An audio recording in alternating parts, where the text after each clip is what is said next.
خوش اومدی به یه روز معمولی زندگی من که به زور خودم از رخت خواب کشیدم بیرون و صورتمو دارم میشورم و بخوام برم بیرون یه قدمی بزنم حال و هوام عوض شه، بعد بیام با چالش انجام دادن کارام و کمالگرایی مقابله کنم. خیلی کار سختیه، اولش خیلی مقاومت دارم ولی بعدش که کارامو استارت میزنم خب طبیعتا اوضاعم خیلی بهتر میشه. با من باش که اگه این مشکلاتو داری بتونیم یه جوری با هم دیگه حلش کنیم. بعد از پیاده روی هم که فقط نون تازه و صبحانه میچسبه. از اینکه پیاده روی اومدم و صبحونه خوردم یه سری کارهای عقب افتادم و انجام دادم. حالا باید بیام سراغ تمیزکاری آشپزخونه که جزو سخت‌ترین و البته لذت بخش‌ترین کارهای به نظرم کارهای خونه است. میدونین چرا؟ چون وقتی آشپزخونه تمیز باشه دست و دلت میره همش چیزای خوشمزه درست کنیم. حالا این قسمت آشپزخونه است. ظرفا رو که میخوام بشورم، کارا رو که میخوام انجام بدم، بعدش هم میخوام شروع کنم به یه کتاب خوندن و این کتابی که بهتون معرفی میکنم مطمئنم به درد خیلیاتون میخوره.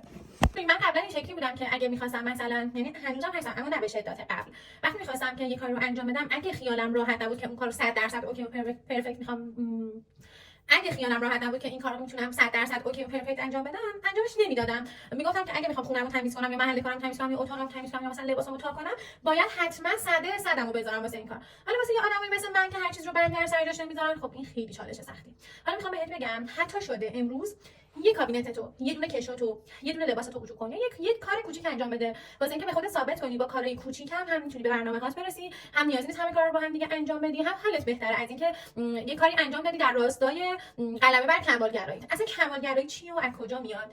یعنی میدونید یه سری افراد هستن که حالا به خاطر تربیت خانوادگیشون، به خاطر ارتباطاتی که داشتن، به خاطر شرایطشون توی مدرسه یا هر اتفاق و شرایط دیگه‌ای روشون تاثیر گذاشته و فکر میکنن اگه همه کارا رو با هم دیگه انجام ندن و یا همه چیزو با هم دیگه نداشته باشن اصلا زندگی ارزشی نداره و چه فایده داره، اصلا نباید هیچ کاری بکنن. یا چون امروز مثلا اتاقشون تمیز کردن فردا تمیز نکنن ارزشی نداره این مرتب بودن، یا اگه امروز به خودش قول داده که مثلا میره پیاده روی و دیگه نرفته پیاده روی دیگه ارزشی نداره که دوباره از چند روز دیگه پیاده روی رو شروع کنیم. ولی اصلا این شکلی نیست. بیایم با خودمون مهربون باشیم و شروع کنیم کارامون رو دونه دونه انجام بدن، کوچیک کوچیک انجام بدن و خوشحال باشیم از اون کاری که انجام دادیم و قدرش رو بدونیم. اگه من و شما قدر خودمون رو ندونیم، قدر کارمون رو ندونیم، هیچ کس دیگه این قدرش رو نمیدونه. پس الان من میخوام از ظرفشویی شروع کنم، دیوالا رو میخوام بذارم سر جاش. ممکنه امروز فقط مودم این باشه که ظرفشویی خالی کنم، نه بعد به خودم سخت بگیرم. تو تمام این مدت همش باید به خودم بگم که همین کاری که داری انجام میدی عالیه و اگه نتونستی کارتو تموم کنی هیچ ایرادی نداره.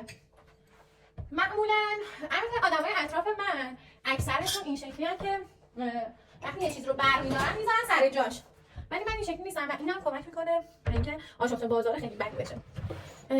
خیلی میان میگن که نمیدونم مثلا حرفم یادم رفت. خیلی میگن که از این کلیپ‌های انگیزشی بدون اینکه به ریشه اساس اون اتفاق و شرایط بخوان اشاره کنن، میگن مثلا تو اهمال کاری یعنی این. بله ما هممون میدونیم که یک سری مسائل و ایرادات داریم ولی خیلیامون نمیدونیم چطوری با مسئله خودمون برخورد کنیم. من میدونستم اهمال کارم یا مثلا کمالگرام، اما هیچ وقت متوجه این نبودم که چجوری بعد ازش کار انجام بدم، چون یه راهکارهای کلی در موردش میدونستم. ولی این کتابی که دارم میخونم و پیش تراپیستی که میرم و چیزایی که از خودم متوجه شدم این بودش که بعد چیزای کارامو به کوچکترین قسمت ها تقسیم کنم تا خوشحال باشم از اون کاری که انجام دادم. اگه شما هم این مشکلات رو دارین همینجوری استارت بزنین و کارتون رو کوچیک کوچیک شروع کنید.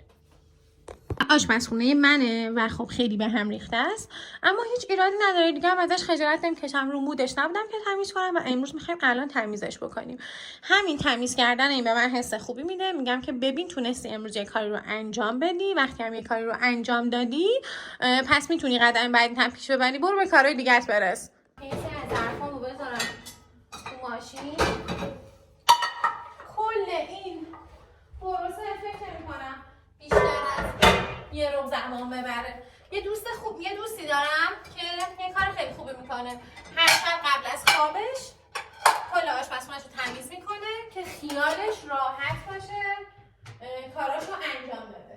به خاطر همین اون حس خوب تمیزی بهت کمک میکنه که به تنبلیت غلبه کنی و همیشه دور و برت مرتب باشه. یکی از آشناهای خیلی نزدیک من دقیقا مثل خود منه. وقتی میخواد یه کار رو انجام بده میگه من امروز حوصله ندارم همه کارامو با هم دیگه انجام بدم و این دقیقا مدلی بود که من خودم همیشه داشتم. این شمعو بردارم من اینجا چون این برقا رفته من شمعو جابجا کردم. من خودم مدلم همین بود. میگفتم چون نمیتونم همه کارا رو با هم دیگه انجام بدم پس ارزشی نداره این تمیزکاری من. مثلا من کل آشپزخونه رو با هم تمیز کنم که کار من ارزش داشته باشه، ولی واقعا این شکلی نیست. شاید تو حرف واسه خیلی از دوستان این مسخره باشه که یعنی چی، حالا مثلا من یه تمیزکاری یا یه جمع جور کردن یا یه کار رو استارت زدن چقدر میتونه سخت باشه، ولی افرادی که مثل من هستن و براشون خیلی سخته که به قولی که به خودشون دادن اگر پایبند نباشن دوباره این قولو بدن و شروع کنن، خیلی کار سختیه ولی نشدنی نیست، میشه پسش بر اومد. پس یه قولی بده به خودت، از همین امروز شروع کن کاری رو که همیشه پشت گوش مینداختی و عقب مینداختی و قولی که همیشه به خودت میدادی و تو سر میگفتی که ببین تو که پای قولت نمونی، الکی دوباره به خودت قول نده رو شروع کن. حتی این کار کوچیک، اگه این مشکل داری برام کامنت بذار که با هم دیگه صحبت کنیم و این مسئله رو حل کنیم. الان ساعت 4:15 من زود کارامو انجام میدم، میام بهتون میگم که تو چند دقیقه کارام تموم شد و چه حس خوبی داشتش. من ساعت 4 کارم رو شروع کردم و ساعت 4:45 تمام کارهای آشپزخونه‌ام تموم شده بود و باورم نمیشد که این کارهایی که از نظر خودم توی ذهنم چندین ساعت ممکنه زمان ببره توی نیم ساعت تموم شد. این اتفاق باعث میشه دیگه به بازی ذهنت اعتماد نکنی و به خودت اعتماد کنی. اگه یه نصف روز با من بود، یک آدم معمولی که یه مقدار کمالگرا و اهمالکاره، که بهت بگم اگه مثل منی شروع کن، اون کاری که مدت هاست میخواستی انجامش بدی و انجامش ندادی رو شروع کن. نهایتا 1 ساعت وقت میگیره، نهایتا نصف روز وقت تو میگیره. تو نصف روز این کار رو انجام میدی، گره ذهنیت باز میشه. وقتی گره ذهنیت باز میشه اون انرژی آزاد میشه و تو میتونی خیلی راحت به بقیه کارات برسی و این اعتماد به نفس رو بگیری که تو پس همه چی برمیاری. از تجربیاتت برام بگو. مرسی که تا اینجای ویدیو همراه من بودی. بای بای.